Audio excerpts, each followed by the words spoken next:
I'm Dana Schwartz, and this is Rise or Die, the official companion podcast for Peacock's original series, Those About to Die.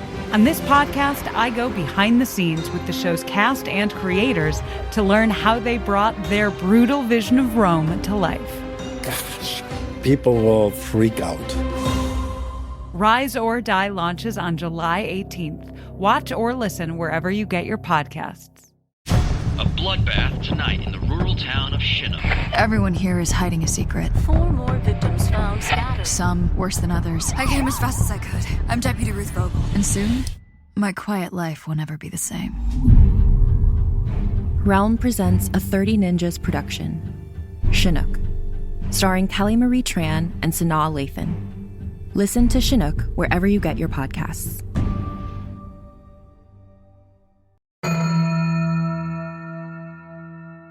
Welcome back to Angel on Top, a podcast where we watch and discuss every episode of Angel, one by one, spoiler-free, and in tandem with our arch nemesis, those little women over at Buffering the Vampire Slayer. I'm your co-host, LaToya Ferguson, aka the Cordelia Chase of the Bufferingverse, aka one half of the Gunn Squad, bang bang, aka Arby's Crinkle Fry Vodka, aka Forever Alone, Sad Trombone, aka Gwen Raiden's red hair streak, aka Daddy, aka even more annoying new nicknames to come. And I'm your co-host, Morgan Lutich, aka the Winifred Burkle of the Bufferingverse, aka the other half of the Gunn Squad, Pow Pow, aka Arby's Curly Fry Vodka, aka the Trumpet, Happy Horn Sound, aka Gwen Raiden's white hair streak, aka Gagging Sounds, aka even more annoying new nicknames to come. And this week, we're watching Angel Season 4, Episode 15, Orpheus. Orpheus was written by Mare Smith and directed by Terrence O'Hara. It aired on the WB on March 19th, 2003. And this is the one where Faith and Angelus are trapped in a psychedelic drug trip through memory lane, while the rest of Team Angel tries to re-ensoul Angel before the worst can happen. Dun dun dun.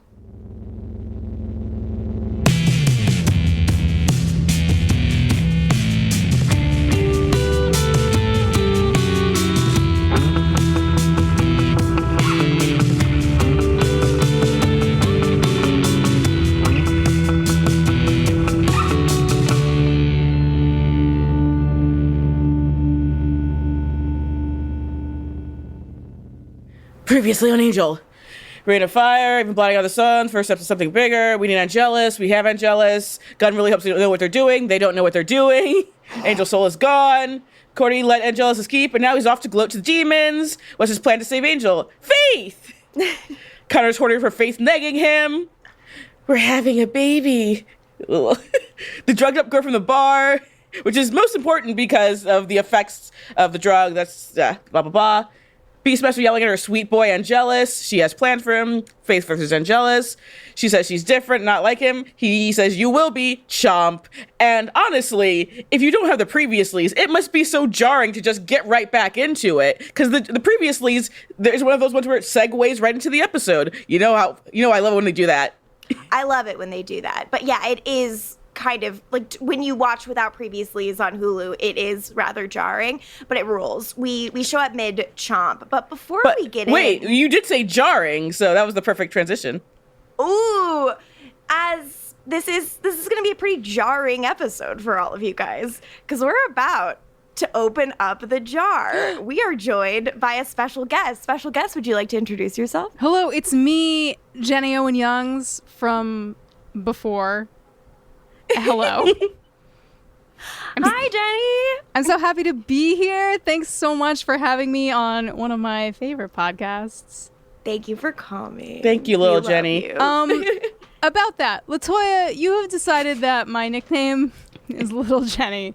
And I just want to say that while you all were doing your intro, I Googled average height of women.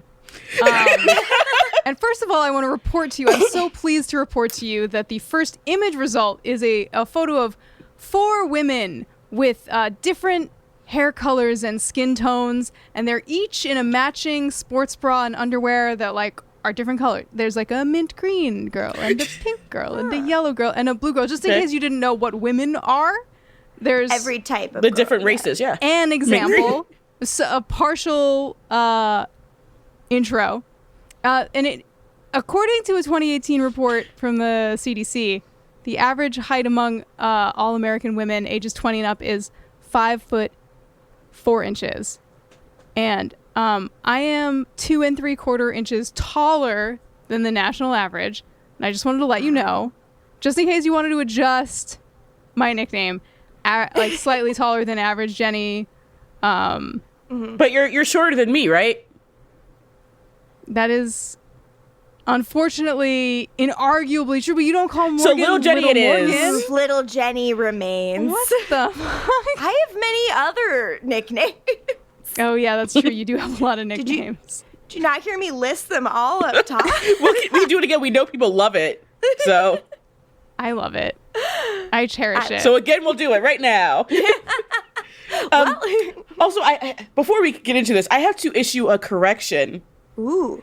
I unfortunately said that the ratings for Angel were doing like really dipping down terribly. It's all TV Tango's fault. They gave me terrible numbers, but don't worry, they were actually doing quite well still with this arc. You got 3.72 million for salvage, 3.91 million for release. So you got the faith bump, baby. Yeah, baby. Well, good for them. It's a wild ep. It is, but. Do you want to know what the highest rated episode of the season is at 5.06 million? Because I don't know if you could guess it. Is it not the premiere? It's not. Okay, what is it? Do you want to guess? Is it the one where Connor and Cordy have had sex? Or is it the one right after and everyone heard about it and was so horned up they had to tune in? It is neither of those episodes. Jenny, do you have a guess? Is it the finale? Could it be the season finale? No. Is it this one because Willow's in it? No. It then is. I'm out of guesses. The House Always Wins, our second casino episode. What? Vegas, baby. People are like, an episode filmed in Vegas? I'm tuning in. People love production value. Viva Las Vegas, indeed. Well, good for them. But we are not here to talk about Las Vegas. We are here to talk about Orpheus. Guys, any big thoughts on this ep? It's a fun one. So you got any thoughts? You are guests. You should go first. Well, what a fun episode. Oh my God. This episode has everything. It's got Faith. It's got Willow. It's got Angel on Angelus action. Great. It's got Angel on Angel crime. The only thing worse than like regular Connor, slow motion Connor with Connor and Cordy voiceover over top of it. Whoa. It's got Fred and Willow. It's got Faith like bleeding a lot. I can't, see anything wrong. Is there anything wrong with this app? Or is there everything right with it? I will argue that there are a few things wrong with it. Oh, right. Yeah, okay, yes. Right. But I liked it. Thank you. I forgot. Sorry, I'm such an optimist, that I just think I focus on the good things and I forget about the horrifying closing reveal, etc. Yeah, but still, I think you're right to be positive. This one absolutely rips. LaToya, do you have big feelings on this one? You seem like you were upset by the ending, where I laughed maniacally at the ending because I also did. Okay, just making sure, because she is dressed like a dark priestess to reveal this. I think she's dressed kind of like a Vegas showgirl, like the pregnant girls in Vegas show. It's very strange. She also says, "Oh, if you're about to say the worst is behind us," that's how you introduce your pregnancy. Especially, Connor is missing every fucking red flag. How you miss that one? He's so dumb. He's simply so dumb. I started calling Cordy Red Flag Jones over here because Jesus. Absolutely. And if you think this is me speaking out against descending a staircase and delivering dramatic news, you're wrong, because I would never. But this news, I don't love. I just had to, like, I understand being under the thrall of Cordelia Chase. Sure. But at a certain point, you just have to ask, is this boy stupid for a living? Like, what the hell? They only had negging back in Kortok, so I guess he's never known another person. Like, I don't know. It's rough. And I think Kartheiser's really good in, like, one of his scenes where she's like, you gotta kill him. And he's, like, really struggling with it. Like, I think he's really great. It's just, we've reached a point of critical mass where if I'm watching this show, I'm like, what the fuck is going on with Cordelia? Like, is this not her? Is she different for reasons that make absolutely no sense to me? Like, we are hiding the ball so far past when we should be hiding the ball on some reasoning and some logic. And it's starting to become really taxing to me. I mean, I could support it if Connor understood that if you see something, say something, which is what I think every scene he has with Cordelia. She's not it's not like she's behaving normally around him. Like, she's been, like, you know, behaving like Cordelia around the others. Not him. She's just a full-on freak around him. Stranger danger, dude. Like, this gal cannot be trusted. I mean, I guess she said, I love Angel as a friend. She's like, so he's like, okay, yay. The 80-yard I love Angel as a friend. Like, come on. Hey, we all love Angel as a friend, please. We all do love Angel as a friend. Yeah, the way that was cut in. Come on, guys. The ADR. Shall we get into the app? Let's dive in. All right. So we pick up N Media Chomp.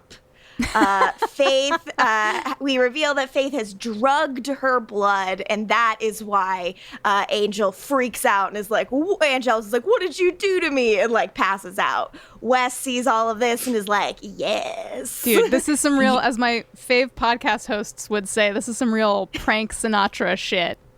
Oh, you want a taste of my delicious blood? Guess what? You pranked. So Faith proudly says that she kicked his ass and then passes the fuck out. Yep. I draw a heart in my notes. We go to titles. We come back. We're in the Hyperion lobby. Special guest star Allison Hannigan and Eliza Dushku as Faith.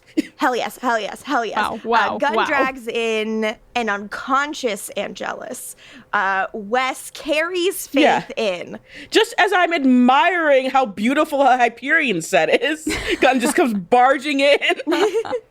Carrying a bleeding Slayer. He is like, hey, like, everybody, like, get the leg irons. Like, we don't know how long he's going to be out. We got to tie him up. Gunn is being very smart. Wes carries an unconscious Faith in. She's limp in his arms. And then Connor and Gunn are on Angelus duty, and everyone else is going to take care of Faith. Connor is basically stunned because, like, this is what he did to a Slayer. Like, this is what Angelus can do. Yeah. And, like, Connor could not touch Faith in that fight. Like, which also tells you, like, how much Angel is holding back whenever he fights Connor and just shoves him against walls gently. I was just going to say later with that Faith Connor thing, I would, like, change my name and leave town after that. Like, she embarrassed him. Absolutely. But I don't think Connor Angel carries the gene that allows him to be embarrassed based on Obviously every single scene he's been in this show. And also his haircut. Riddle me this, experts and friends.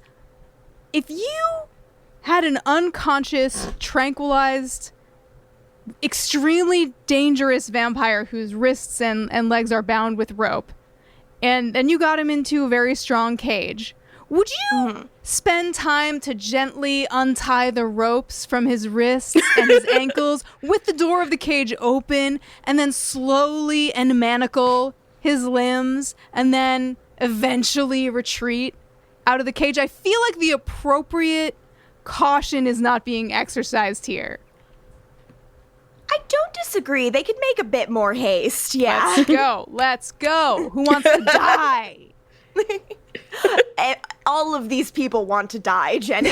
Have you not been paying attention? Oh, right. I've never seen a group of people who want to die more. Never?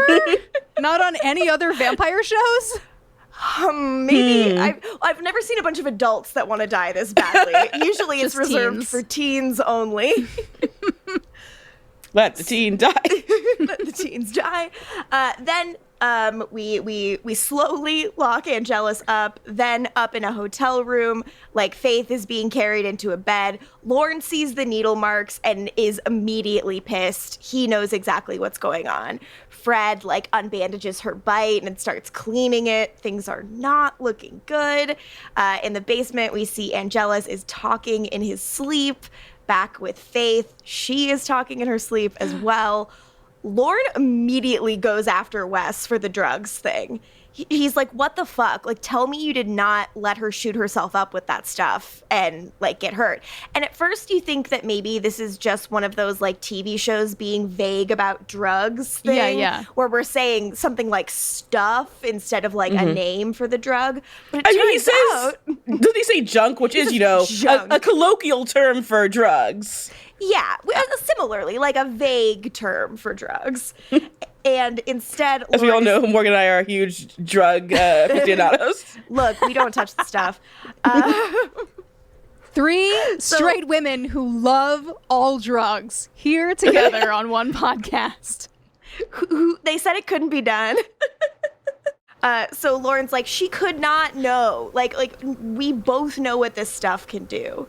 But Wes is all steely resolve. He doesn't give a fuck. No regrets. He did what had to be done. He's a sad man. Speaking of a sad boy, actually, Connor, he fed from her. There's blood on his breath. You don't need to smell his breath to know that he did that. You just need to have met him. Yeah. Just have eyes. She's bleeding from the neck. What do you think happened? We then go to Cordy's room and have a Cordy and Connor scene. It brings me no joy to tell you this. Oh, God. At least they don't have sex. That's the only good thing that can be said about this It's scene. very funny that she's so annoyed facing another coma. Yeah. Right? She's like, over it. Really? Another coma? I'm like, excuse you, man. That is how they all treat Faith when it comes to her and her comas. To which I'm like, okay, Cordy, really? Another magical pregnancy? Was it not enough to get Ken Marino Bug pregnant? Got her ass. I am now having to fire back at my beloved Cordelia. This is what it has come to. So she is comically uninterested in Connor Angel. Like, he's saying stuff and she's like, yeah, whatever. What about Angelus? Yeah, Miss All-Knowing Master is like, oh, he's in the hotel? Great stuff. So Connor's like, yeah, Faith really did a number on him. And he's like, kind of like admiringly speaking about Faith. Yep. How does Cordelia react to that? Totally normal. Very cash. Oh, really? Because I remember her shoving him across the room and screaming, what the hell is it with you and Faith? She then says that Faith cracked the whip and Connor couldn't resist and was practically in her, quote, leather-clad lap, unquote. There's so much here, and all of it makes me feel gross. This is definitely not how you should talk to your teens, especially the one you're banging and who's the father of your child. Like, I'm sorry, like, Cordy, but how bad is your game if you cannot hold on to Connor Angel? The most desperate boy I've ever seen. She doesn't have to do much, though, because I'm like, literally, he's like, I'm going to protect you and our family. And she's like, yeah, whatever. Is Angelus, like, guarded? Because I want to, like, break him out again. So fucking bizarre. So then Connor's like, wait, you can shove me? What about the sanctuary spell? And she's like, I keep telling you, we're different. Me and the baby. This is the first time I'm like, dude, if you see something, say something. Tell someone. I'm begging you to say something to an adult. Not your girlfriend. go to another adult. She says something to him about how she can't believe he's not loyal to their bed. Which, Jesus Christ, that's disgusting. That is disgusting. Then there's just, I'm laughing. I'm having a good time just being like, God, he's so stupid. And then she says, our bed. Ugh. Our bed? Back in the taxidermy place? How dare you bring up that place How again dare to me? Connor Angel ruin the very cool vibe of taxidermy for me? I used to love taxidermy. I didn't know that. Now I So you're the one who would have enjoyed living in that place. Well, did you see Connor's place and you were like, sweet Pat? Well, yeah, but then Connor was in it, which immediately dropped the tanked cool the factor. vibe. Yeah. Yeah. God. And then Cordy says, I thought you were going to be a better father than Angel was to you, which Cordelia would never say. Because she thinks Angel did do a good job because he did. Things he could not control happened that took his child away from him. So, like, again, wild, wild, wild. And then she seems to realize she's gone too far and is like, whoa, I'm a crazy pregnant lady. I'm sorry. I guess this is all my hormones. Which, and the music gets dark and she makes a face. And she's like, how about you go see how Faith is doing? I hate it. I hate it. I hate it all. Then in the room that Faith is in, they're like, okay, what's gonna happen? And Lauren explains that Faith took Orpheus, a mystical opiate, an enchanted drug that gives you serious psychedelia. Per Wes, it leads you down to hell. And leaves you there. And Connor says, magic. This is what it gets you. Shut up. Oh my God, like, you can't be all lovey-dovey about your hell spawn and then bitch about magic. Yeah, pick a lane. Or just shut the fuck up. Just shut up. Just shut up and go to your room. Shush. Go to your room. Go. Play Gunn's Game Boy in silence. Eat your sandwich and drink your milk, young man. I want no part of this. Oh no, Connor would like the way we're talking to him right now. Oh, he loved this. This is his kink. Could I be so bold as to transition us to the next scene? Please. Ancient Greece, 2,000 years ago. I mean, Ellis Island, 1902. I love it when a dream has a Chiron. You know this. The absolute best. This was the only scene that had a Chiron, too. It was not necessary. You see Ellis Island, you know it's Ellis Island. And every other and you scene, someone's see just like, Liam we're looking in the like 20s. You see Liam looking like absolute ponytail shit. You know what time it is. I read my notes, hello extras, and hello sad long-haired Angel. I could not believe how many people were in this scene. I've gotten so used to watching stuff that was filmed during COVID that seeing a bunch of people gathered in a place is shocking to me now. A better special effect than any Marvel movie can afford. Absolutely wild. We learn that Angelus and Faith are both not corporeal right now because Angel walks right through Angelus and Angelus tries to run at Faith and runs right through her. Faith in turn calls him baby. I have so many exclamation points in my notes about that. Yes, you do. Angelus is like, what the fuck are you doing in my flashback? He doesn't seem to like flashbacks, not unlike another podcaster I know, one Jill Dayfield. Faith clowns on 1902 Angel for his lack of hygiene, and we realize that he looks so terrible because he rode with all the animals to avoid human temptation. And are all those animals dead now? Yeah. And Angelus does not like that, like sees him as like lowering himself to do all this. That's always how he feels about him, you know, Angel not giving into his vampire-iness. And he's pissed, baby. Well, there's kind of a lack of self-control. It's like, well, I can't even be near them because that's temptation. It's like, well, that's not helpful.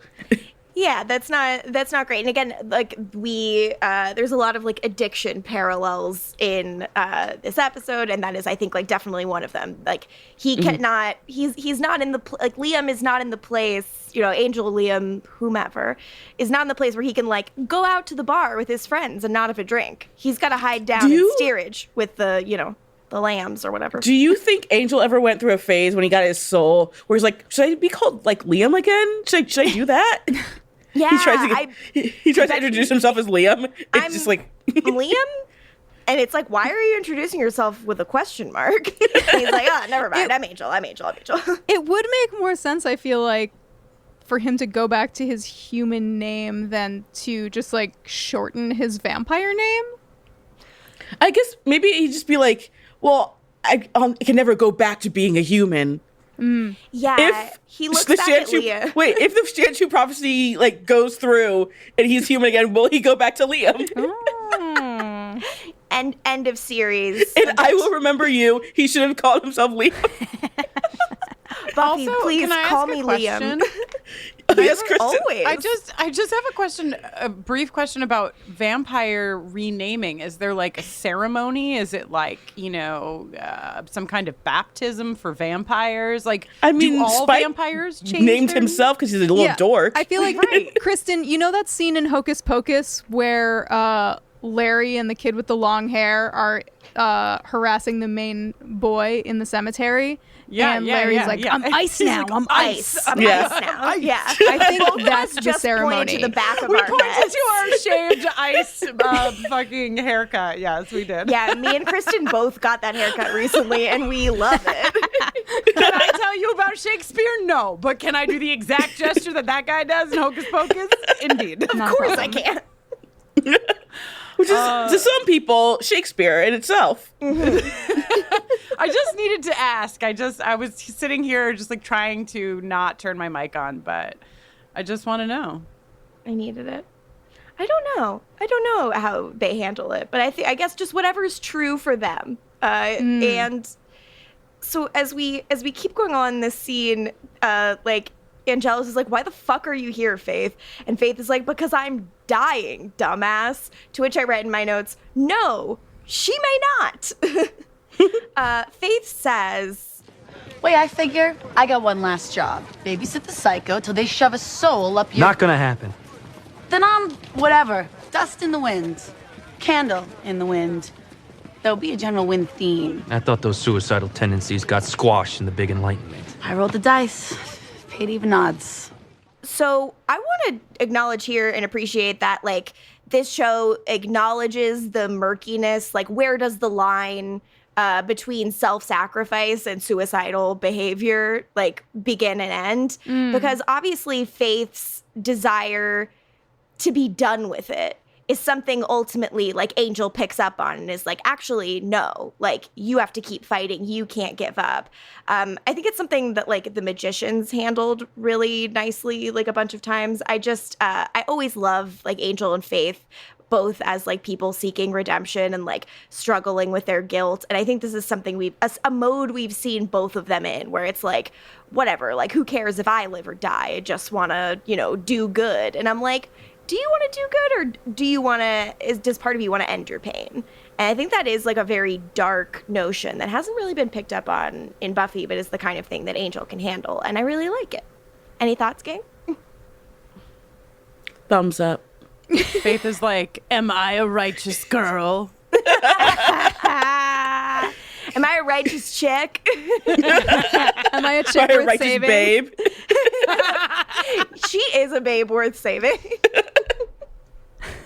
I absolutely love her. And I just love that they both believe in each other. I draw a little heart in my notes. Even though Angel's not here yet, I'm like, he loves Faith in my mind. I'm like, they're best friends. They're buddies. Yes, agree. From one flashback to another, we're in the 20s, baby. Yes, we are. We're in Chicago in the 20s. Yes, we are. Subtitles, jazz. Wah, wah. The trumpet. You think they're running into Rebecca in class? This is what I'm saying. It's Absolutely. Chicago. It's the 20s.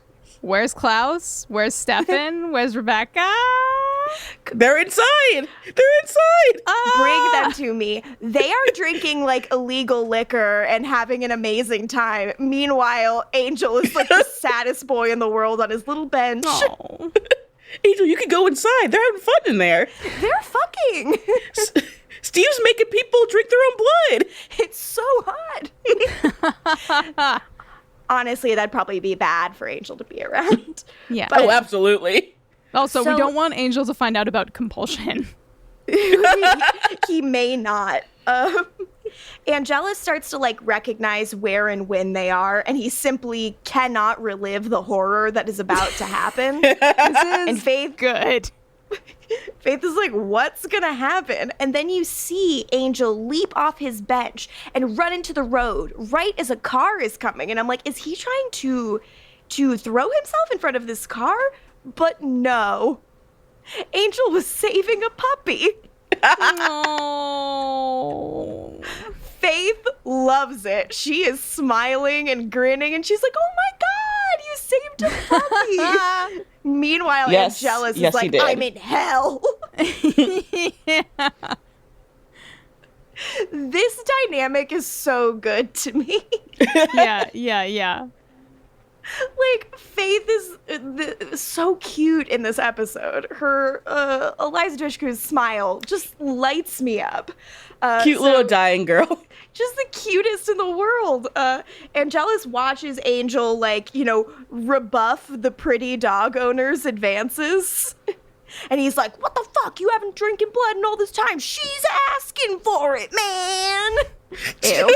God. Horrible. Not the vibes you want with your trumpet. Absolutely not. Angel's like, scram, lady. I don't, can't you see I don't want you here anymore? And she says, well, pound snow, you mook, and leaves. Pound snow.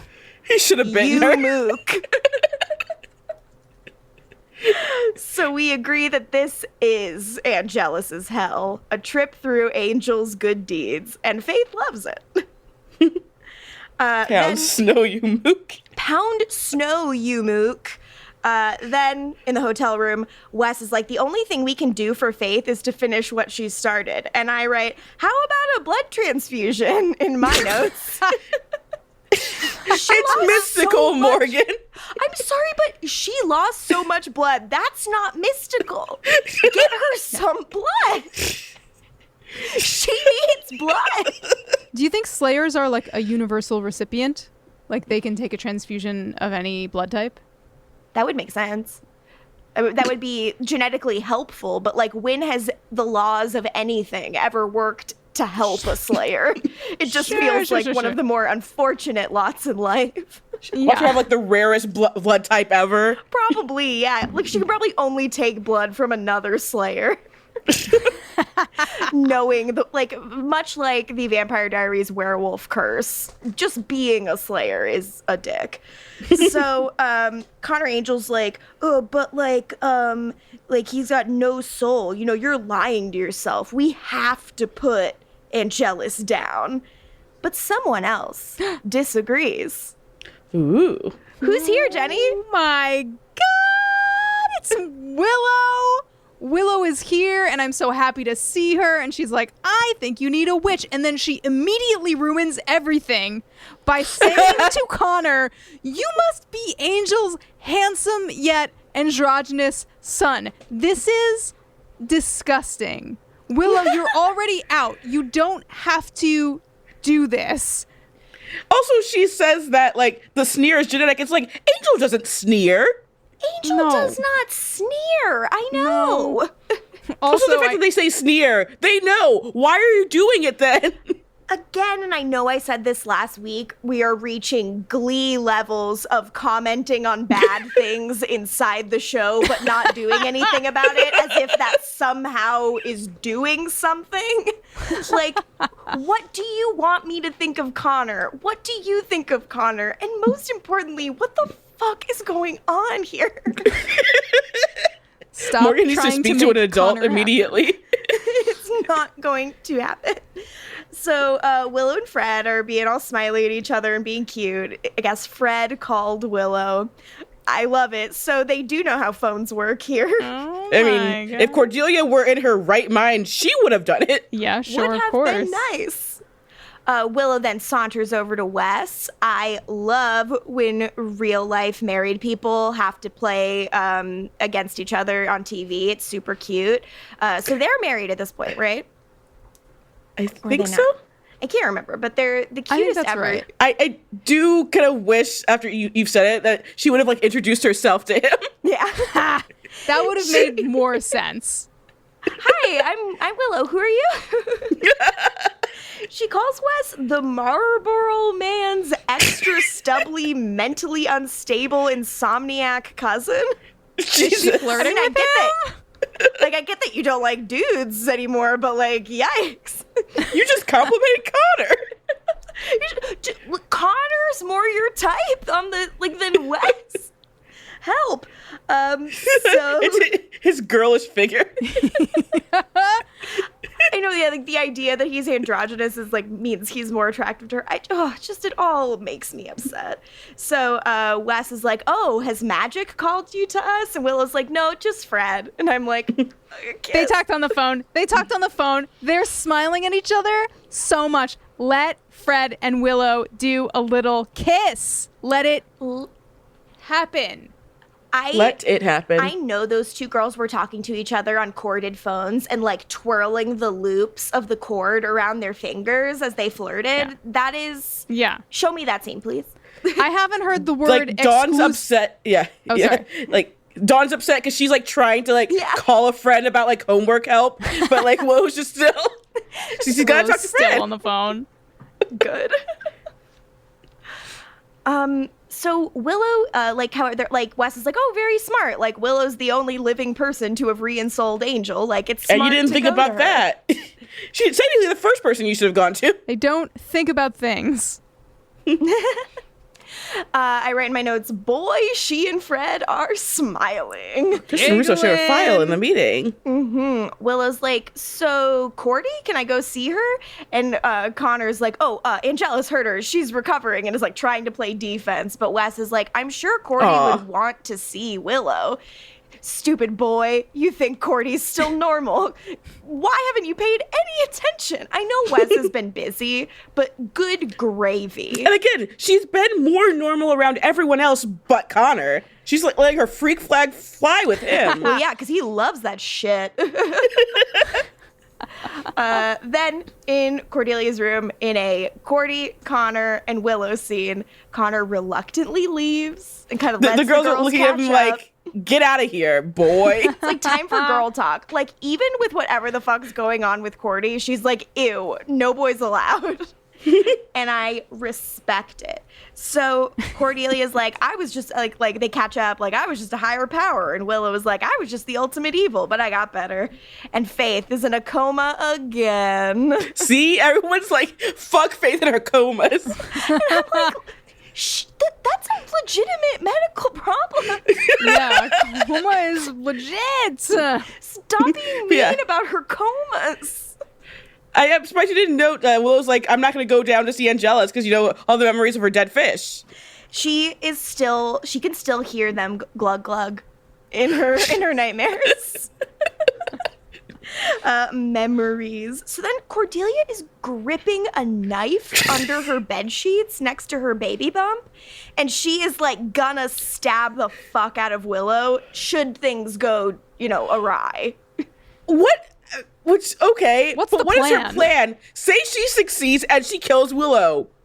How is she going to explain to the gang? I mean, she can say some bullshit to Connor, like, she attacked me. Like, he'll believe it because he's, again, stupid for a living. She fell on this knife. She fell on this knife. Like, and Connor would be like, oh, of course. I know so many people that happened to in Kortov. This knife was just, around, and she fell on it. Yeah, classic. So, like, Willow cannot locate the jar that the soul is in. It's impervious to magic. So, like, that's kind of the tricky thing. It's like, how do we track it down if it's impossible to locate? And she is like, oh, wait, what if we could break the jar wherever it is? Because Cordy says, tough nut to crack, and eureka. Boom. Way to go, Cordy. Way to go. And Willow's like, I'll break the jar. Thanks, Cordelia, and leaves. And Cordy throws the knife at the door after her. The least effective thing you could possibly do is to then put a knife in a wall that you might have to explain later when you're trying to be good to everybody. Yeah. what is its mission? She does have real BB-8 energy. Real BB-8 energy. So then in Faith's room, we have Faith and Lorne. Lorne is like taking care of Faith and he calls her princess. And then he sings to her. It's very sweet. It is. Truly the one person who is being nice to Faith is the one who knows her the least. Yeah. And I hate all of you. Treat her better. He believes that comas are serious things. Yeah, at least Lorne believes in a coma. So we go into our drug trip flashbacks once more. And where are we, Jenny? We are at a location I have titled in my notes, Disco Angel. Look at his fucking outfit. Look at his hair. Look at him. Oh, God, that fucking wig. He wants to gray striped slacks. The bangs. The self-loathing that we all know comes with having bangs. Yes. This made me want bangs again. This man, he turns off Donna Summer to play Barry Manilow. Crime. Angelus yells, "Bring on the pain!" It is nice to see the early stages of his relationship with Mandy, the song. Yeah, it's a beautiful, like if this were like a Solo-esque origin story movie, this would be like the time he learns about the song Mandy. Which I'd love. And as Angelus notes, he went to concerts. He went to Barry Manilow concerts. He is a fan of Low. He is a broken man who eats rats out of the trash, and yet he is making it to every Barry Manilow show. If you went to a Barry Manilow show and saw a dirty, long-haired man who like looked like he was on the verge of death, that was normal. Everyone knows that guy. That's just Liam. It's just, yeah, he goes by Liam in Manilow circles. It's the only time he can go back. He's definitely like having a moment listening to this song. He is vibing. He's vibing. You are correct. He's vibing. He watches some people pass him. A guy who is like wiping his nose from having done 70s cocaine. coke, like so exaggeratedly. I loved it. I was like, I wonder what he was doing in the bathroom. No way to be sure. No way to know. And Angel's looking at them. He can hear their heartbeat. He's looking freaking hungry. And Angelus explains to Faith that every time this happens, Angelus, buried deep inside Angel, can feel his hunger, and it's like a blade in his gut. So, like, he can always feel the hunger, and it tortures him. Faith is like, yeah, but who gives a shit? Angel belongs out here, and you don't, because you fucking suck. And Angelus says, it's not that simple. I'm always here. Then, and I remember this vividly from my first watch. Why this scene? I don't know. But is it because it's Eliza Dushku's brother? Is that why? It is? He's the robber, yeah.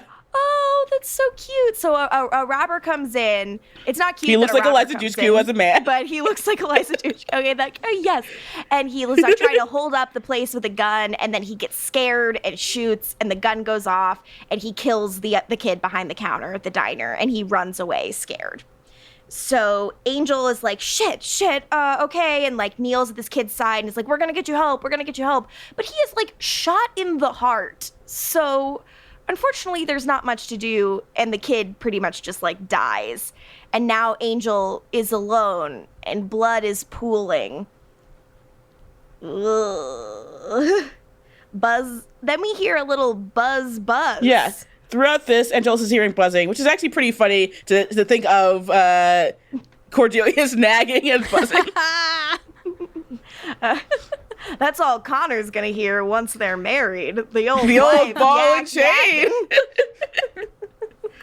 Oh, it's flapping her gums. Oh gosh, might as well be the Peanuts teacher going wah wah wah. Am I right, fellas? Women be buzzing.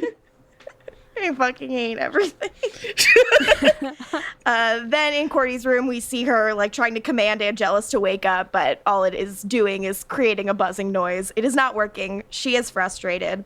Back in the Hyperion lobby, I kept thinking it was spell o'clock. I wrote spell o'clock in my notes so many times, and it was not, in fact, spell o'clock, and I felt like a fool. They were edging you with spell o'clock? So it's pre-spell o'clock.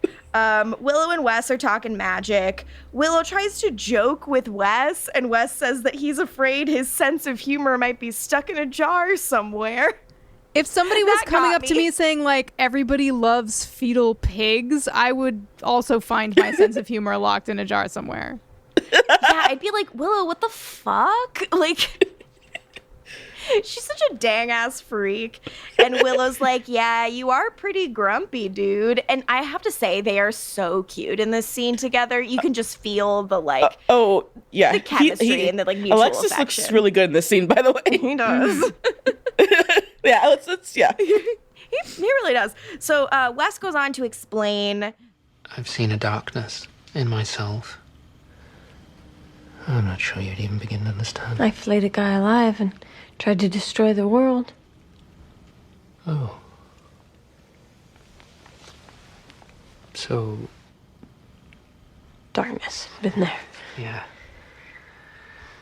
Well, I never flayed. I had a woman chained in a closet. Oh, well, hey. No, it doesn't compare. No, dark. That's dark. You've been to a place. To bring up Justine to Willow's face. How dare you, sir?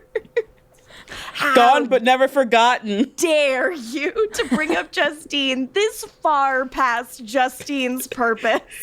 He is desperate to measure up to Willow's darkness. See, but it's not just us. It's not just us bringing up Justine when she's not needed to be brought up. Yeah, it cannot be avoided. It cannot be escaped. So, Wesley's like, hey, have there been any other changes that I don't know about?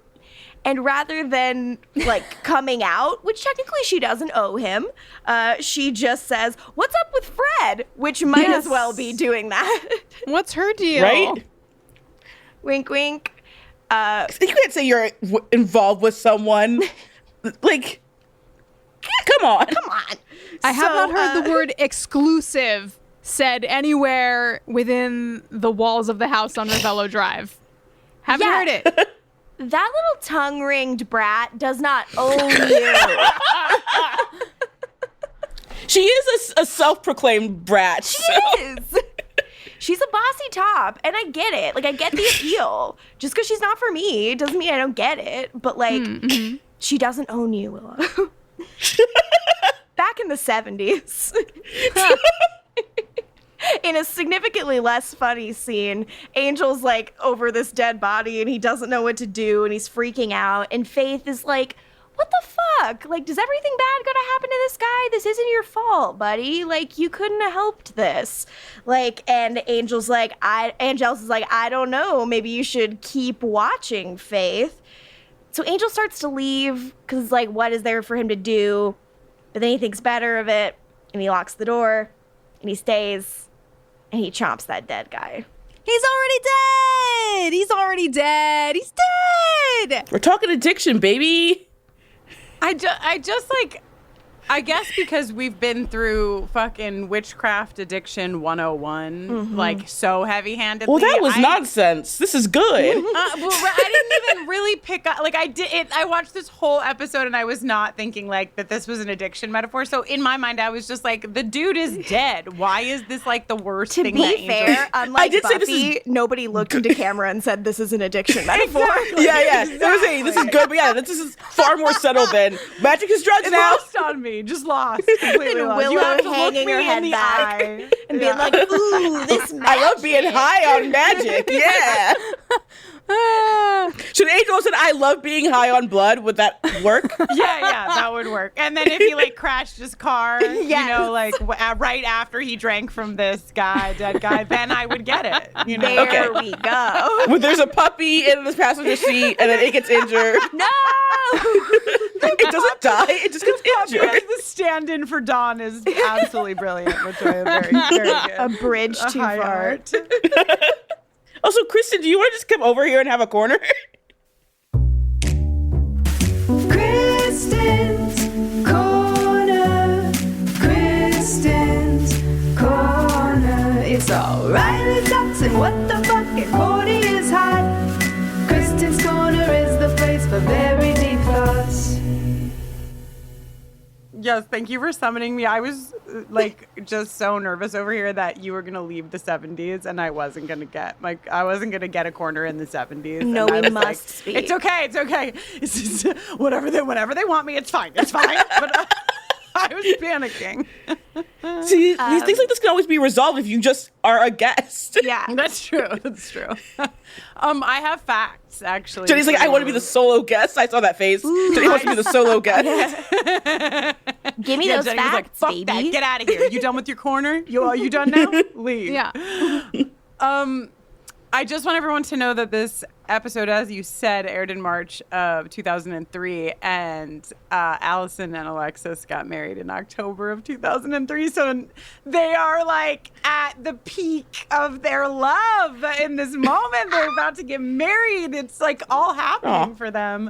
And I put a photo of them from their wedding in the chat just to like help. I said, "Aw." Yeah, so when you re-listen, you get to the part where I say, "Aw." That's why. Okay, I'm literally dying looking at this photo. They're so cute. They're so cute, and they're still so cute. They have like never stopped being cute. It's sickening almost. How dare they? Fuck How them. dare they? Listeners, if you've not treated yourself to Halloween pictures of them and their family, Oh my god. it is my happy place. It's so good. Their kids are so fucking cute. Like it's too much. It's so too cute. much. And they'll like all dress as like the same thing as like a family. It's so adorable. No notes. The best. And the kids are like old enough now to definitely be like, fuck you, mom, fuck you, dad. But instead, in everything that you ever see, they're just like, we love our parents. Yay! Like, how is this possible? So yeah, that was my fact. I have two suggestion and a question. When you were talking about blood transfusions for slayers, I was like, what if a slayer can only get a transfusion with vampire blood? But then I was like, do vampires have blood? They must have it for a little while, but do they have it forever? Well, yeah, they have blood because that's required to, turn someone into a vampire. Oh yeah, they have someone with vampire blood. And also like they bleed when they cut. Like Angel bleeds when he cuts. Yeah. So I posit that the only blood donor for a slayer is a vampire. I think that's the lore I would like to establish. Don't know if it makes sense, but okay. I like it. I just am declaring it a fact. It doesn't need. It is some dead blood. Well, literally dead man's blood. It's mystical, LaToya. What is their gift? Come on. Shut up. Exactly. Thank you, Morgan. Anytime. Now blood matters in that context? Then why isn't it Donna fucking potential? Good gravy. They told us every fucking previously in season 5. It's Summer's blood. It's Summer's the same. blood. Yeah. I wanted a fucking payoff. What a weird show. We just all came here, like you got us together just to hate on Buffy. Like, I'm so sorry we did. Got their asses. You baited me. And I'm like, yeah, what the fuck? But you had a question as well. Like, you guys have a lot to talk about, and I appreciate being given my corner. The wig on Angel in the 70s is, and I have seen a lot. I have watched the series Lost. I have seen many bad wigs. This one seems to be, to me, the top of the pile. I'm putting it above Claire's wig in Lost. Okay, so if you go back and you think about that, I'm putting it above. Once Claire gives her baby away, puts the baby on the leaf, like that Claire, that wig I think is still better than this wig on Angel, and I love it. Baby.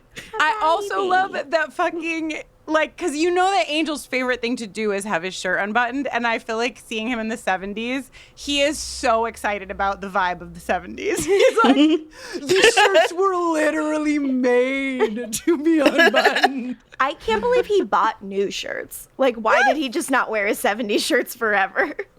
Right? Too much trauma, I guess. Well, Buffy would have been able to tell he was a vampire immediately. Vampire.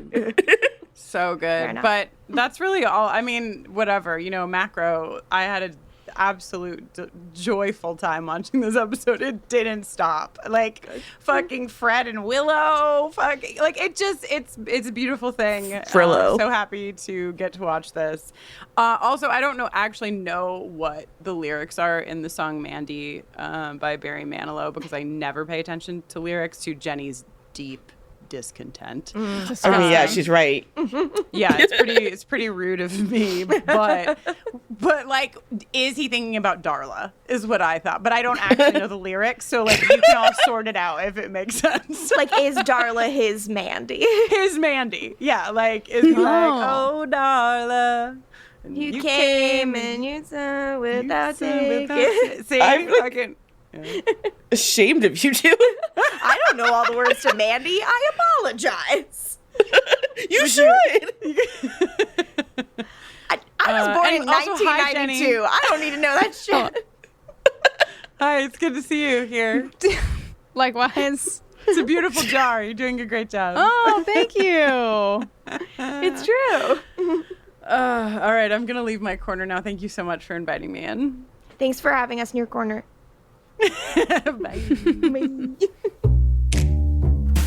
Kristen's Corner.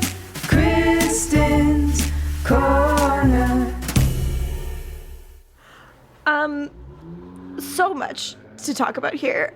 So basically, like, Angel starts to eat this guy. Faith's wound starts to bleed, and in the dream, and Angelus is like, did he fuck up, or was this all intentional? Like, was he slow on his roll to help this kid because he wanted this? Like, you need to understand as a fellow murderer that he's having a pretty good time there right now. And I don't care for this. In the basement, in his jail cell, Angelus smiles. In his sleep, it's all coming together for him.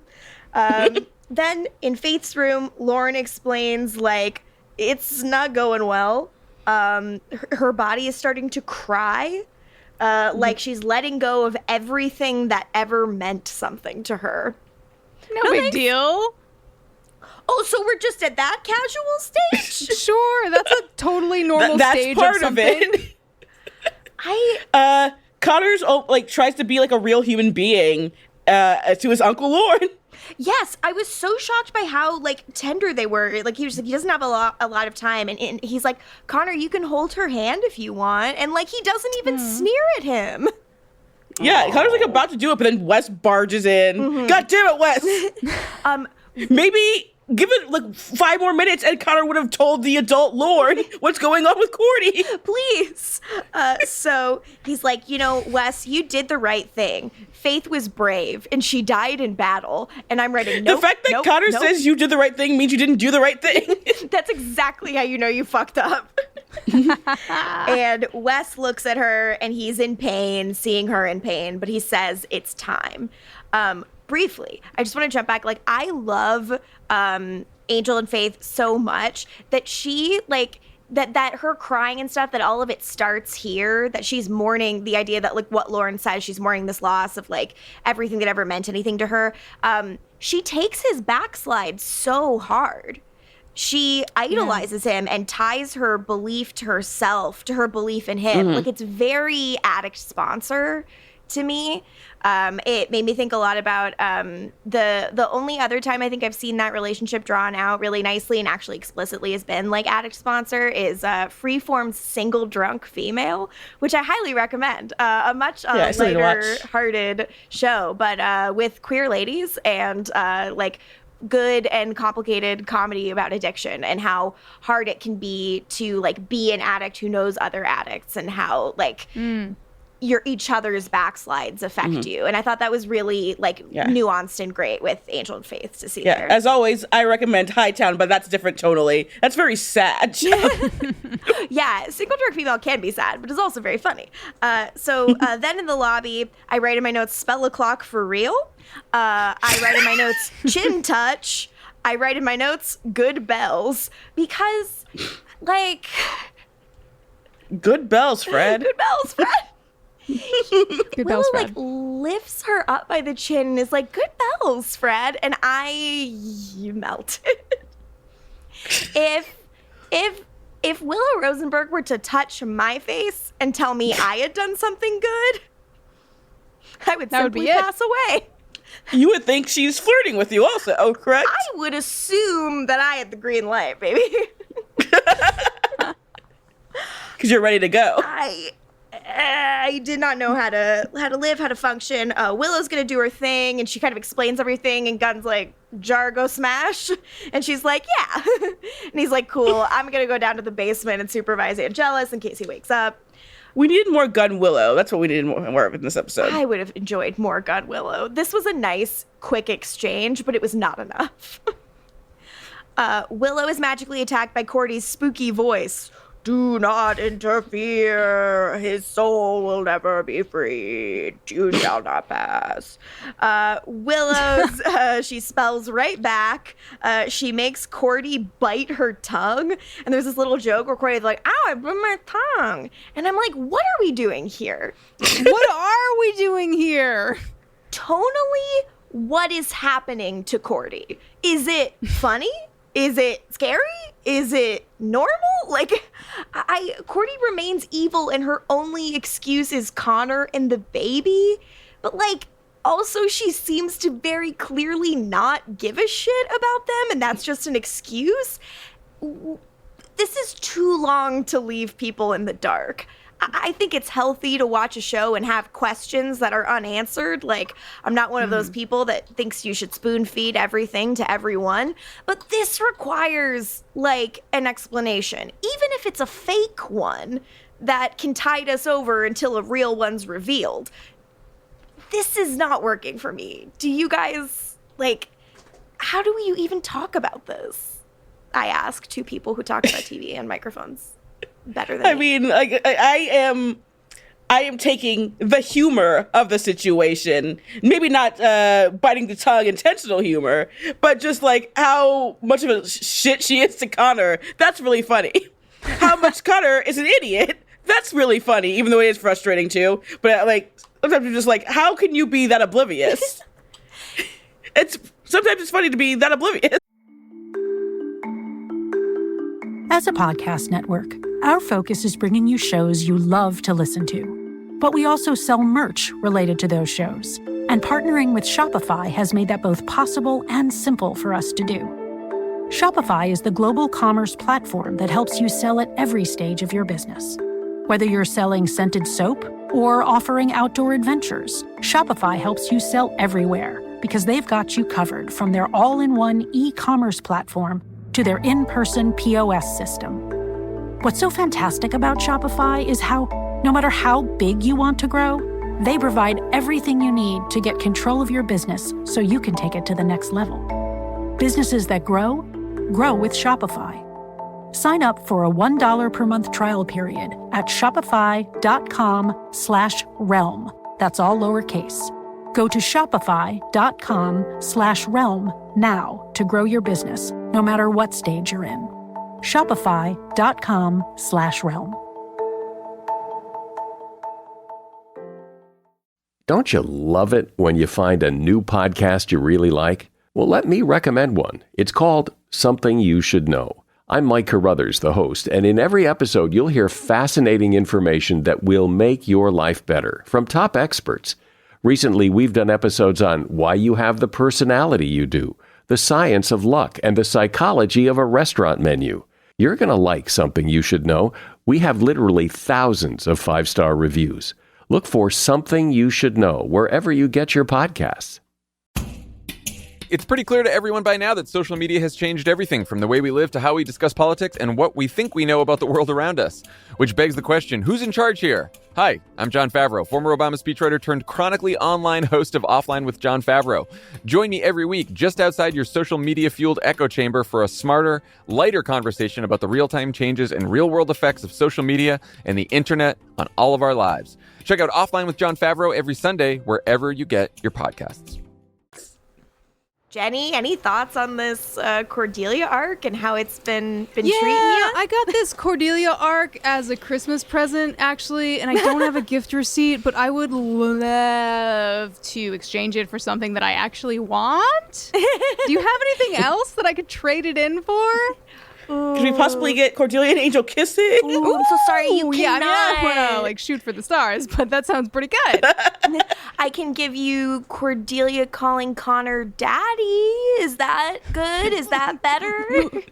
That's what I have on hand. Wow, Jenny just puked on the mic. Wow, yeah. R.I.P. the mic.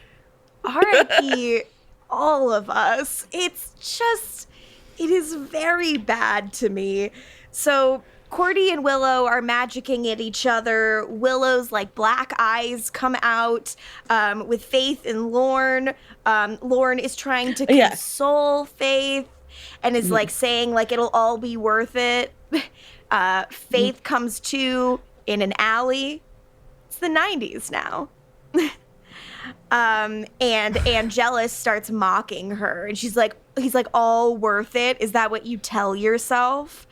And Angelus is pretty stoked that Faith is dying. Faith is pretty sure Angelus is also dying too. So she's no, not so fast, dude. Flashback, Angel eats a rat out of the garbage. We know that one. Classic. Oh boy. This is becoming part 2. So Faith is look, he's paying for what he did. And Angela says, no, he's hiding from who he is. And then something deeply shocking happens. Angel, the guy eating the rat, turns around and starts talking to Angelus and is like, actually, it's not all about you, jackass. And I screamed. He said, shut the fuck up. I missed my friend. I missed my sad bummer. See, we were getting so frustrated with Angel, and so they give him a timeout, and then we're like, we miss Angel, and he's back, baby. It's so nice to see. Then in the lobby, Connor Angel's like, this is evil. Things are not going well. Cordy's doing milky eye magic. A spooky Ghostbusters-esque head starts floating behind Willow. Yeah, Jenny? It's simply bad. Didn't it look like Ghostbusters? It looked like fucking PS2 graphics. Truthfully, it does. Willow's like, ignore it. And I'm like, ignore it? Yeah, no, ignore it. Is there anything suggesting it can do anything? That it's not just a fucking smoke and mirrors thing? No.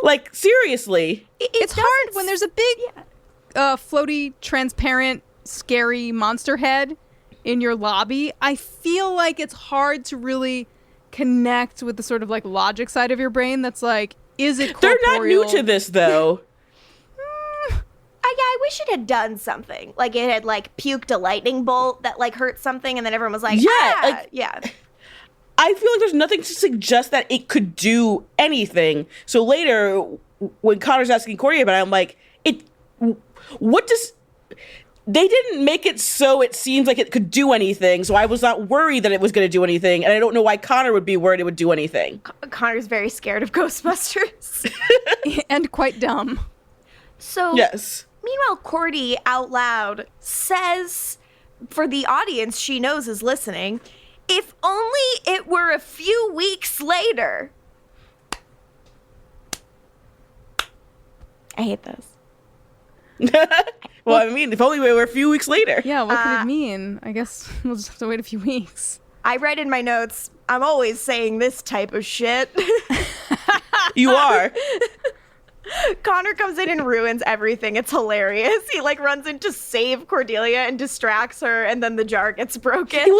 Because isn't the door is locked, so he can't even get in. But yeah, she distracts her. She loses focus, and then the glass breaks. It's very funny. In Flashback Alley, Angel's surprised to see Faith. He's like, "What the fuck happened to you?" He says, "Why are you still here?" So he figured she would have woken up by now. And then we have it. Angel versus Angelus. Hello, my shadow self. Let's get into it. The boys are fighting.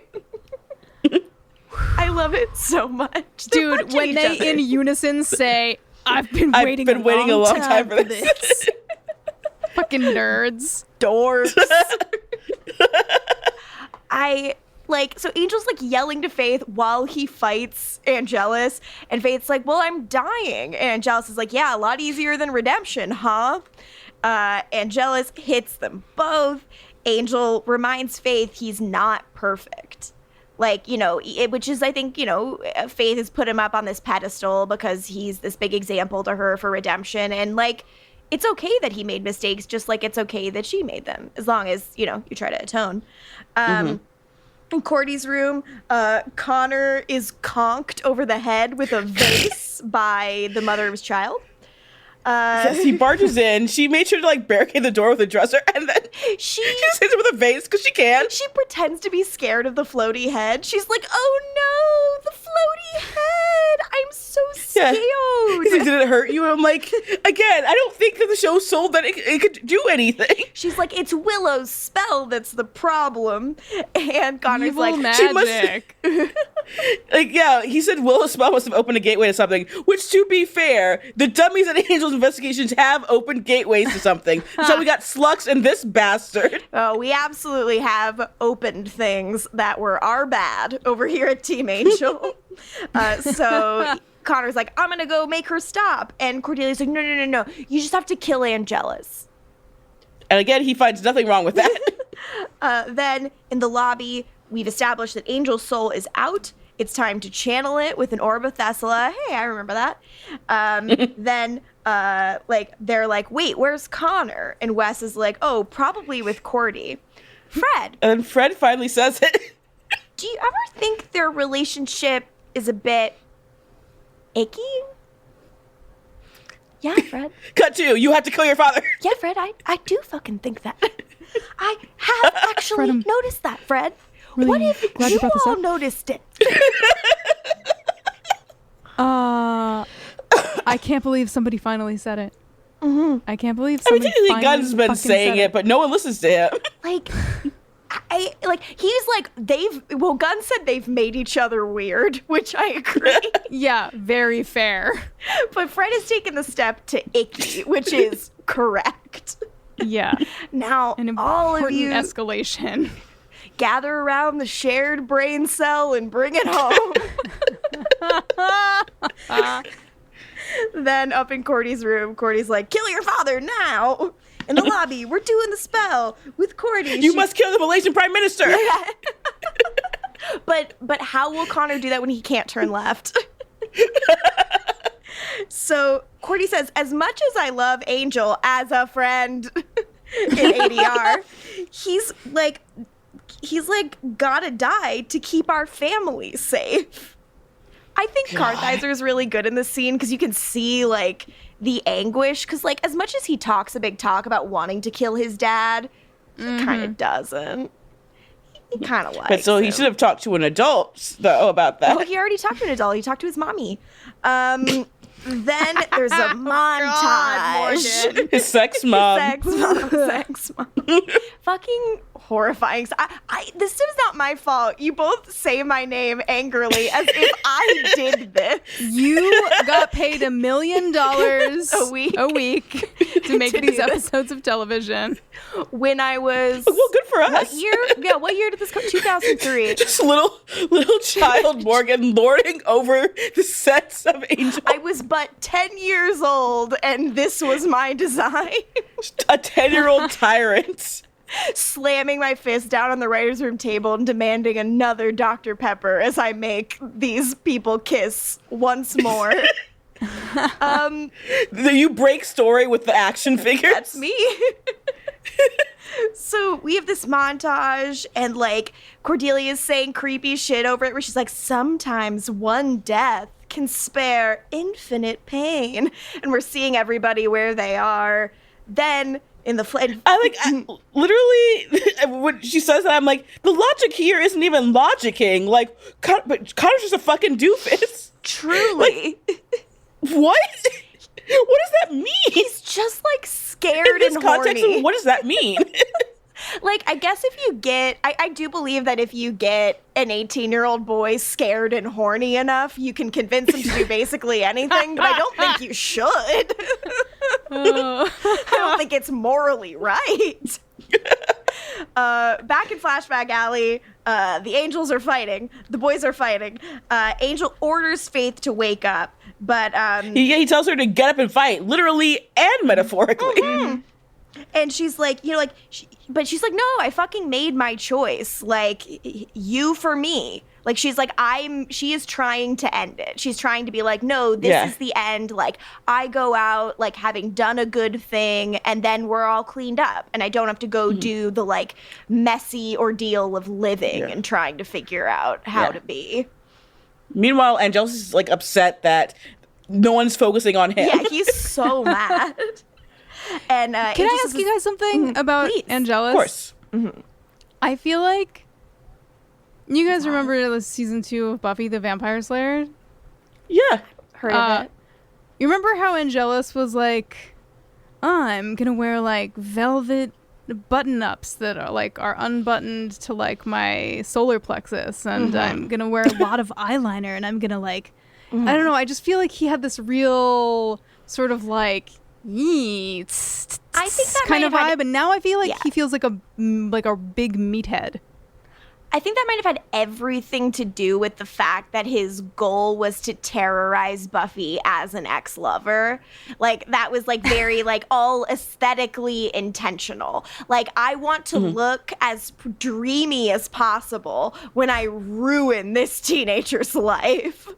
Yeah. Like he doesn't need to bust out the leather pants again as Angelus, but he's already doing that also regularly as Angel here. Yeah, it's like he doesn't need to be a hunk to kill Angel. He just needs to be his douchey, fratty self. But to kill... Yeah, toxic masculinity, it just has to beat Angel down. Yeah, but to kill Buffy, to get... as Angelus said... As he said. To kill this girl, you have to love her. And he's absolutely right. He, like, all of that was, like, about getting in her head and being in love with her, in my opinion. In a way that he could not even, like, get out of his body, despite all of his best attempts. Because Buffy and Angel forever. Oh my Shut up. God. Buffy and Angel forever. Sorry, I can't hear you. I can only hear Buffy and Angel forever. Do, do, do, do, do, do, do. Amazing. Do, wow. Do, do, do, do. Keep going. Do, do, do, do, do. Do, do, do, do, do, do. Important stuff. So, Connor goes to kill Angelus. In voiceover, Cordy insists he do it because they're special. Special. She says Willow said kick his ass. I don't know. Like, what is it about Angel about to be ensouled that makes everybody act like a fucking dickhead? Willow spells. Connor sneaks in the alley. We're fighting. Angel goes to Faith and he says, Listen to me. You saw me drink. It doesn't get much lower than that. And I thought I could make up for it by disappearing. I did my time. Our time is never up, Faith. We pay for everything. It hurts. I know. No. They're so special. They're best friends. Best friends. Do you want to make up a Faith and Angel best friend theme? Do. Wait a minute. I don't know a lot about music. Oh, that sounded very promising, Morgan. I think you should follow that to its natural conclusion. Yeah, just keep going. Let me think. Do.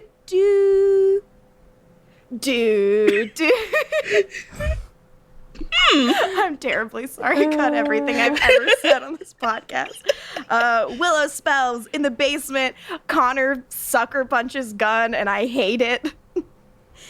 In the Disgusting. alley, Angel is like, Faith, you need to fight. Angelus hits him, but he can't hit Faith. Faith wakes the fuck up. The spell is working. In the basement, our broody boy returns. Sorry, I want to go right back to the dream real quick, just to say, Angelus calls Angel boyo. I think Angelus should use a lot more Irishisms in general. That should be part of his whole deal. Yeah. Yes. 2 thumbs up. I understand wanting that, but when has more Irish from Boreanaz given us anything? I said I love everything about it. It gives me everything. I don't know what's wrong with you. Fair enough. It makes him a less credible figure for me. Considering how chatty he's been in this arc, there's no way he could get less credible. Fair enough. He does not scare me. So Angel comes back. Faith stops Connor. She makes a comment about giving him a whooping. And she does. Faith versus Connor, it is pathetic. Connor. Yeah, she beats the holy shit out of him. Fucking little bitch. Not a good showing for the Destroyer. Like, come on. Destroy this, bitch. Faith just beats his ass. Angel comes to and, like, grabs Connor and is like, Connor, don't worry. It's me. I'm back. He's like, can't kill my dad No, anymore. Ball and Chain's not going to be happy. The wife's not going to like this. Now, Angel is back, baby. So you know what time it is. Fuck watch. Hit it, bitch. I'm sitting right here. Then hit it. Boo, boo, boo. Boo, boo. Oh, actually, my pick requires, I'm so sorry, like, one more scene. Oh, Are you so mad at me? Are you so mad at me? I'm so sorry. You're breaking the rules. You're ruining the structure. Well, I've been criticized in the past for not being creative enough, so I really put a lot of thought into my pick for this episode. I respect it. I'll keep going. You tell us when. Fine. Okay. So then later in the courtyard, we have a Faith and Angel scene. Faith is needed back in Sunnydale, so she's leaving LA. Boo tomato. They agree that you gotta never stop fighting. Angel's bummed they didn't get to hang out. Right? Because they're best friends. They didn't get to have a chill time. I know, just like let these two people grab a drink for God's sake. They refuse to hug because they hate me personally. Yeah.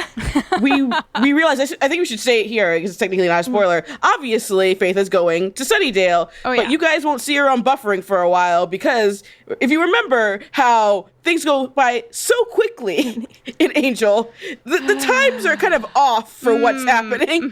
So you guys are going to have to wait to see Faith. So there's going to be like a blank spot while you're listening to Buffering. Is there Faith there? No. Is there Faith there? No.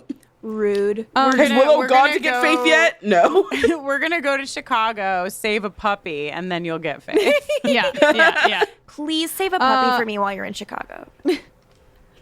So while they're in this courtyard, Angel also asks Faith how she's feeling, and she says she feels like she did mushrooms and got eaten by a bear. And with that, I'm ready to go to Fuckwatch.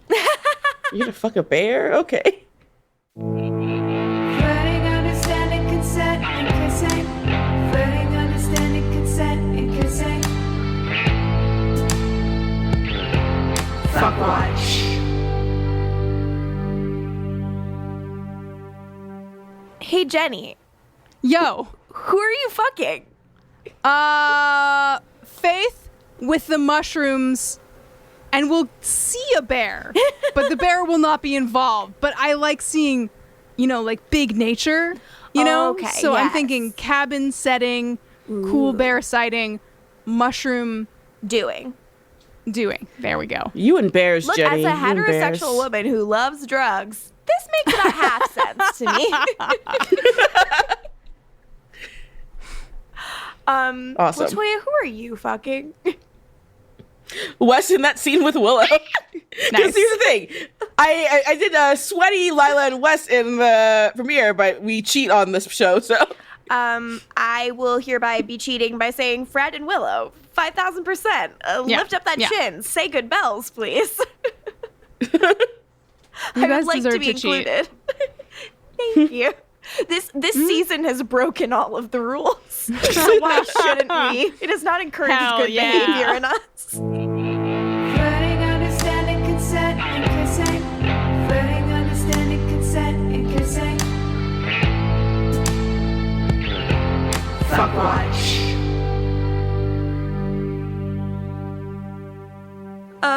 I am so sad that Faith and Angel will not hug, but whatever.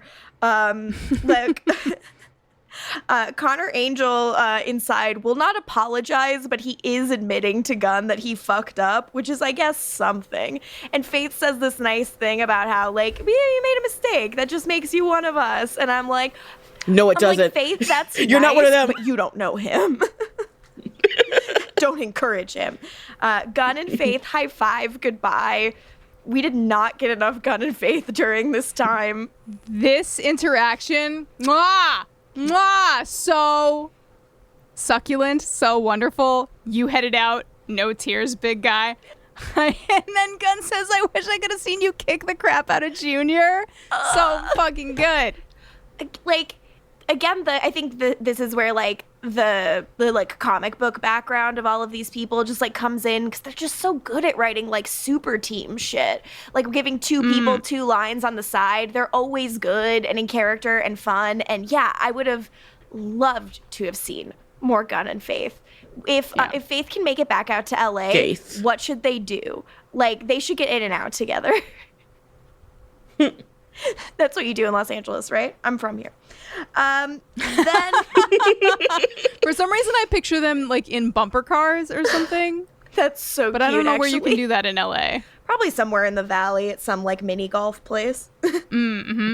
Actually, they could get really drunk and go to like a terrible like mini golf place and do bumper carts and mini golf, and I would think that was very cute of them. Yeah. Wes and Faith have their final kind of moment. She's like, you're putting on a good show here. You know, she gives him a big compliment. And Gunn's like, yeah, you let the girl do all your fighting for you. Hot, cool, smart of Gunn. And Wes is like, yeah, basically I did. Like, you know, Faith rules. Fred and Willow get a final moment where like Fred is talking about this new book and like this super funny thing in Latin she can't wait to share with Willow. And she's like, I don't know, you probably don't get it. And like Fred is willowing hard to Willow herself. To which Willow replies, I'm seeing someone. Boo! Tomato, she does not own you. What happens at the Hyperion stays at the Hyperion. As we know, LA is another world. You can do whatever the fuck you want here. It doesn't count in Sunnydale. Buffy didn't give a shit that the sun was blacked out. Could not have given less of a fuck. She had to teach potential summer camp. So Angel is like going to thank Willow, but she's like, there's nothing to thank me for. You gave me a Slayer. We're even Stevens. And then she hugs him because someone up there likes me.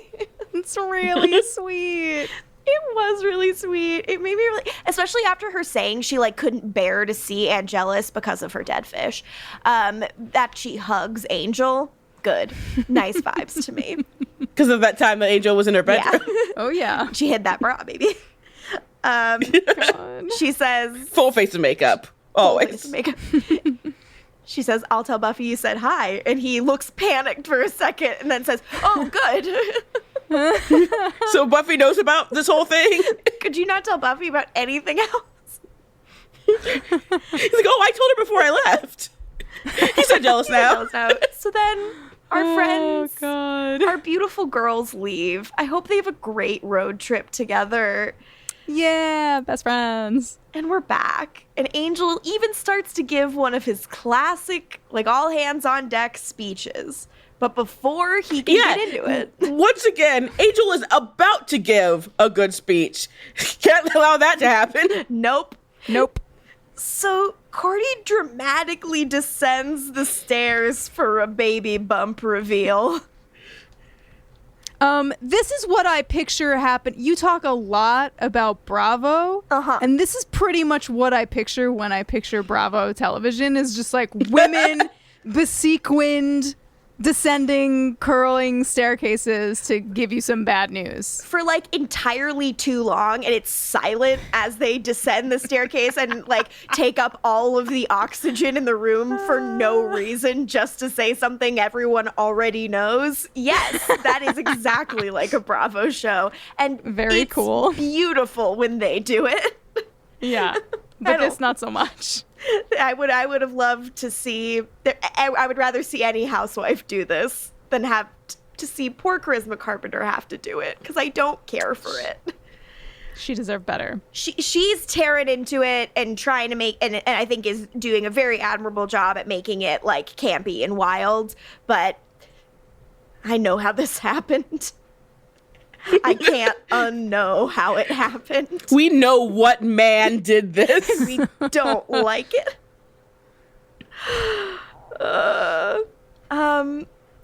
LaToya, Angel's back in his body. He's back in the driver's seat. Sure, he's gotten some distressing news, but that's nothing a little TV time can't cure, right? Yeah, this is gonna be disappointing, just so you know. What would you recommend he watch? Maybe even on the WB. Hit it. Hit it, bitch.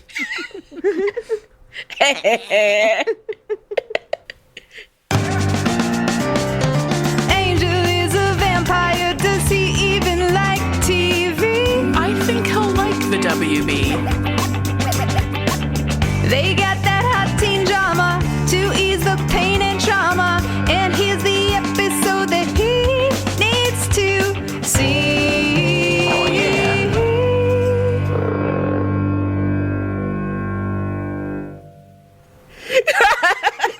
Jenny hates us. It makes me happy. I love you. It makes me so happy when I'm listening to one of my favorite podcasts and it gets to this part of the episode and also fuck watch and you guys say hit it, bitch, and I feel like I'm like Kristen may have her corner, but I also feel like I'm an integral part of things, and LaToya. You should be elated. You should always say, "I'm the bitch." That's me. I am that very bitch. Go full the Matt best Mickelson. bitch since the one in apartment 23.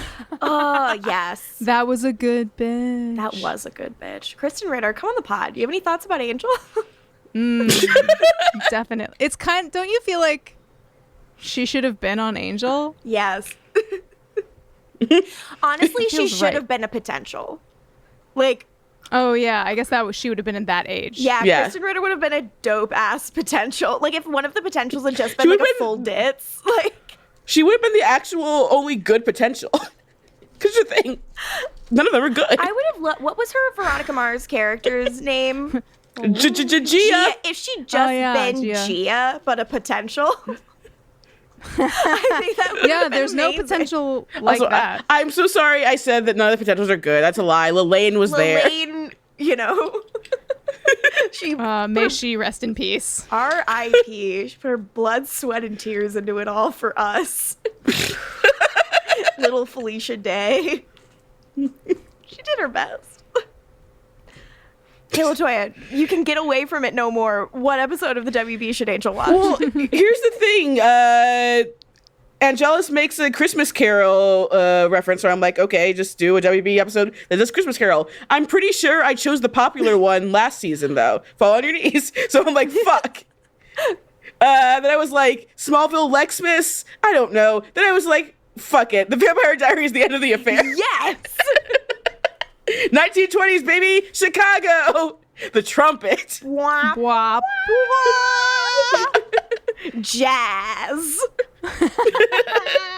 Perfect. No notes. Angel's gonna love that. He's gonna go through it. He's like, fuck. I'm so glad I avoided them. Oh, thank Christ. They were there. Like, he's gonna lose his shit. Angel has Faith watching it with him is like, wow. Angel has owed Klaus Michelson like $20 with interest for so long.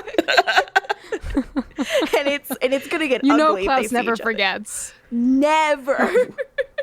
Oh, we are aware. All too aware.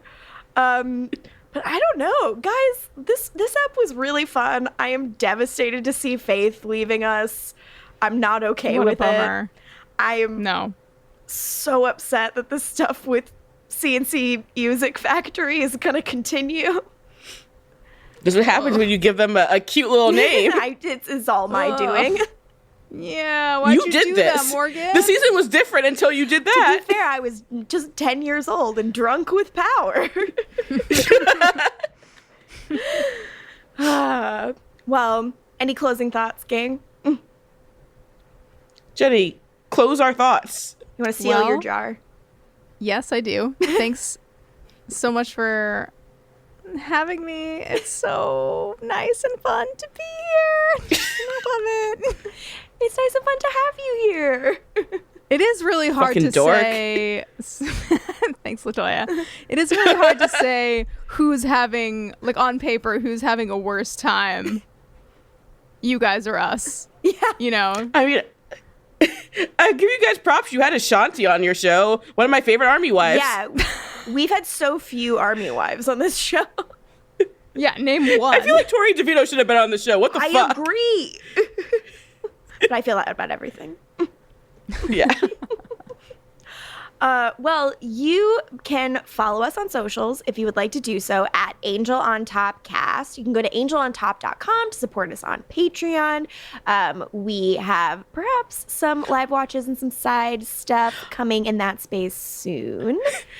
Also, I just realized we did have an army wife on the show, actually. Army wife? She was the one who was a Holtz sleeper agent who was like, oh, Wes. Oh, and the then it's like, one. Yeah. Yeah, she was an army wife. She was the one married to Sterling K. Brown, and would rather she loved Army more than she loved her family. Yeah. Okay, love it, love it, love it. Incredible. She loved Army more than she loved Sterling K. Brown, which cannot relate. Insane, right, Jenny? Isn't that insane? Actually seems impossible. Even, have you all been besieged with the commercial where he's like inside of a refrigerator at a coffee shop or something? No. What are you talking about? It's like a credit card commercial. Of course, he's making that money now. I can't remember exactly why he's inside of the refrigerator, but he's just like, he's materializing as some sort of magic related to the credit card. And even inside of a refrigerator, Sterling K. Brown, smash. Hell yeah. Absolutely Times smash. 1,000. The star of what a Hotel babe. Artemis, smash. So, you can follow me on social media at Lorgan Mudich, if you so choose. Jenny, where can people find you since you are our guest? Oh, my gosh. Thanks so much for asking. People can find me in all of the internet places under my name, which is Jenny Owen Youngs, on my website at jennyowenyoungs.com, and over on your nemesis pod, Buffering the Vampire Slayer, of course. Hell, I mean, if you so choose. Yes. Now, LaToya, where can the people find you, and should they? They can find me out in these streets. Actually, no, don't do that. Do not. But yeah, I'm on Twitter at LaFergs, I guess. Hell yeah, best account on the site. And with these plugs and with the sincere wish that Connor and Cordelia never brush lips again, I let you know that you are now checking out of the Hyperion. Ding ding.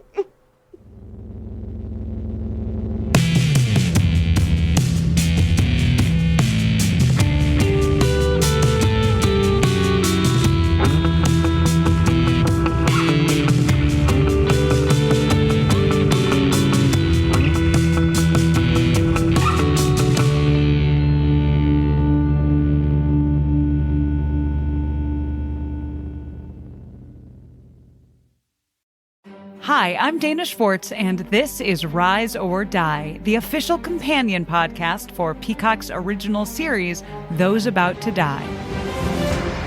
On this podcast, I go behind the scenes with the show's cast and creators to learn how they brought their brutal vision of Rome to life.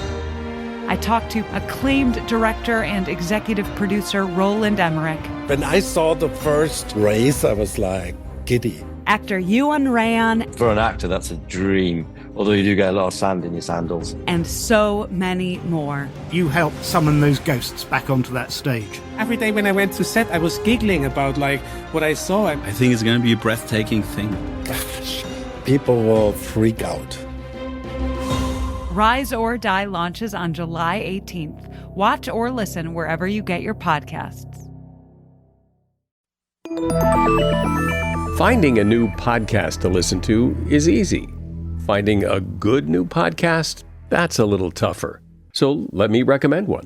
It's called Something You Should Know. If you like fascinating information you can use in your life from some of the top experts in the world, you're going to like Something You Should Know. I'm the host, Mike Carruthers, and recently we've covered topics like the benefits of laughing, the science of dreaming, where your deep desires come from, even how to make the perfect burger. We produce 3 episodes a week, and each episode is packed with rock-solid intel that will make your life better. And we have a lot of fun doing it. Something You Should Know has been ranked on the Apple Podcast charts every day for over 7 years. A lot of people like this podcast, and you will too. Listen to Something You Should Know wherever you get your podcasts. Look for the bright yellow light bulb on the blue background.